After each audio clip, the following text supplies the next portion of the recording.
अस्सलाम वालेकुम गाइस, हम लोग बाज़ार जा रहे हैं। बच्चों के शूज़ सबके टूट चुके हैं कैजुअल के, तो मैंने सोचा आज बच्चों को शूज़ दिलवा कर लाती हूँ। और ये देखें, मुसफिरा तो बिल्कुल ही बेचारी नंगे पाँव फिरती है, क्योंकि जब हम लोग गांव से आ रहे थे ना, आपको मैंने बताया था व्लॉग में, तो इसका जो शूज़ था ना, वो मतलब ये जैसे गटर क्रॉस कर रही थी ना, वो टूटी हुई थी और ये ख़ुद भी गटर में गिरी है और इसका शूज़ भी गिर गया। लेकिन अल्हम्दुलिल्लाह अल्हम्दुलिल्लाह ये बच गई। हमें इस चीज़ का मतलब कोई रिग्रेट नहीं कि शूज़ गया, बस मैं ये शुक्र अदा करती हूँ मेरी बच्ची बच गई। तो गाइस, हम लोग सब ना रक्शे में बैठ रहे हैं और मैं अभी वीडियोस बनाने के चक्कर में यहाँ वहाँ देख रही हूँ। तो बच्चों को बिठाने के बाद मेरे हस्बैंड गुस्सा कर रहे थे, तुम भी बैठ जाओ। मैंने घर को लॉक किया है और मैंने कहा अच्छा जी, मैं भी आती हूँ। और मैं भी अब रक्शे में बैठ गई। तो अभी मैं आपको दिखाती हूँ मुसफिरा के हालात। मुसफिरा अभी नंगे पाँव ही जा रही है मार्केट, क्योंकि इसके पास शूज़ नहीं है बिल्कुल भी। मैं इसको घर से भी नहीं निकलने दे रही काफ़ी दिन से, क्योंकि नंगे पाँव फिरती है तो फिर मुझे थोड़ा सा वो होता है डाउट कि सफाई वगैरह का थोड़ा मसला बनता है। तो रक्शे में तो जाहिर है इसने सीट पे बैठना था, तो इतना मसला नहीं था। हम लोग घर से निकल गए हैं। और गाइस, मैंने ना एक और चीज़ भी लेनी थी। मेरी जो मशीन है उसकी भी शटल ख़राब थी, वो भी लेनी थी। तो मैंने सोचा आज इसका भी काम जो है उसको भी साइड पे कर दूं, क्योंकि बच्चों के कपड़े सिलाई करने थे मुसफिरा और अनायता के ना।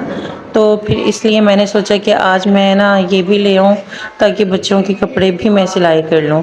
गाइस, जो मेरे हस्बैंड है ना, वो गए हैं शॉप पर पैसे निकलवाने। और पैसे क्यों निकलवाने गए, क्योंकि मोबाइल में पेमेंट आई थी थोड़ी सी कहीं से। तो फिर मैंने सोचा इन्हीं के शूज़ ले लेती हूँ। वैसे मैंने अपने भी शूज़ लेने हैं, लेकिन मुझे लगता नहीं है पैसों के लिहाज से कि मतलब मेरे शूज़ आएंगे। लेकिन खैर, मुझे इस बात की भी खुशी है कि चलो मेरे नहीं भी आए, मेरे बच्चों के आ जाएं तो बहुत बहुत शुक्र है। क्योंकि मुझे कौन सा घर से इतना निकलना होता है, लेकिन बच्चों को जाहिर है घर से बाहर जाना होता है, मदरसे जाना होता है। और अब तो स्कूल्स भी ओपन हो रहे हैं, तो स्कूल्स भी सम टाइम ये ना ओपन शूज़ में ही चले जाते हैं।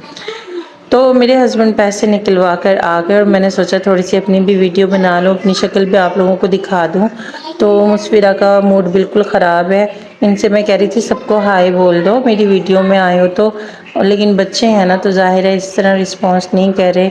इशाल, अनायता और शिफा भी आपको हाय बोल रही हैं। अनायता ने बाल नहीं ब्रश किए हुए, मैं इसको कह रही थी आपने बाल नहीं ब्रश किए, कहती नहीं।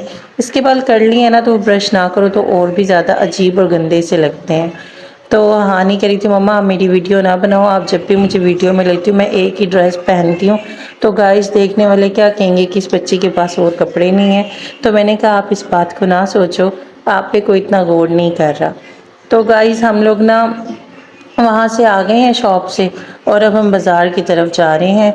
तो एक शॉप पर मैं गई थी, वहाँ पर वो भाई बिल्कुल भी कोऑपरेट नहीं कर रहे थे। हालांकि मैं 5 बच्चों के शूज़ ले रही थी, वो मतलब बहुत ज़्यादा पैसे बना रहे थे। मैंने उन्हें कहा भाई मैं इतना अफोर्ड नहीं कर सकती, आप प्लीज़ थोड़ा सा ताउन करें।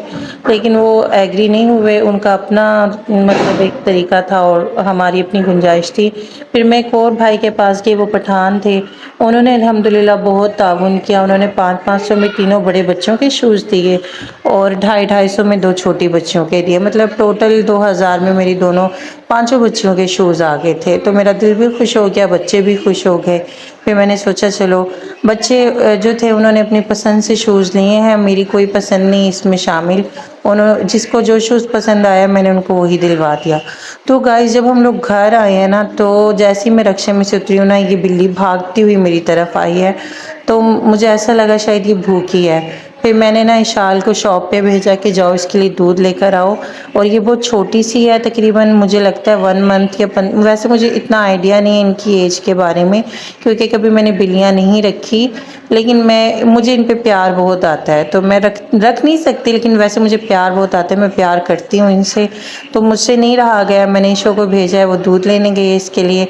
इसको हमने काफ़ी वेट कराया था और ये म्याऊं म्याऊं करके हमें और तंग कर रही थी कि मुझे कुछ खाने को दो। तो फाइनली इशाल इसका दूध ले आई और दूध को देखते ही ये ऐसे भागी है ना दूध की तरफ, मतलब वाकई भूखी थी गाइस, इसमें कोई शक नहीं।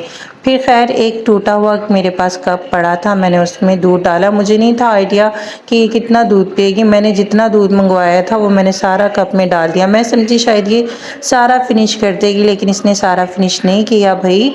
मुझे नहीं था पता ये इनकी डाइट थोड़ी होती है, ज़्यादा मुझे आइडिया नहीं गाइस, क्योंकि मैंने कभी पेट्स नहीं रखे। लेकिन अगर आपको इस तरह के जानवर नज़र आते हैं कहीं पे, चाहे कहीं भी पब्लिक प्लेस पे, कहीं कोशिश किया करें कि अपनी थोड़ी सी इनकम में से इन लोगों को कुछ ना कुछ दे दिया करें, क्योंकि जब ये लोग खाते हैं तो ये इनके दिल से दुआएं निकलती हैं, खुश हो जाते हैं। और आप यकीन करिए मुझसे इतनी मानूस हो गई थी ना कि मैं इसको वापस भेज रही थी, क्योंकि मुझे पता था, बच्चे बता रहे थे फ़लाँ घर से आई है, तो पता था ये किसी की बिल्ली है और ये घर से निकली है। तो फिर भी मुझे मेरा दिल खुश हुआ कि चलो इसकी भूख ख़त्म हो। तो गाइज़ मैं वीडियोज़ इतनी मेहनत से बनाती हूँ ना, और अब तो मैंने तकरीबन बनाने भी कम कर दी, क्योंकि जैसे मैं वीडियोस बनाती हूँ उस पर वो रिस्पांस नहीं आ रहा। और आपके सामने मेरे हालात, सब कुछ वाक़यात सब मैं आप लोगों से शेयर करती हूँ। मैंने आपसे अपनी ज़िंदगी का कोई लम्हा नहीं छुपाया, कुछ नहीं छुपाया, मतलब हर चीज़ मैं आपको बताती हूँ, अपनी मुश्किलात, अपनी स्ट्रगल के बारे में। तो मेरी आप लोगों से ये रिक्वेस्ट है, प्लीज़ आप लोग ना मेरे चैनल को सब्सक्राइब कर दिया करें। अगर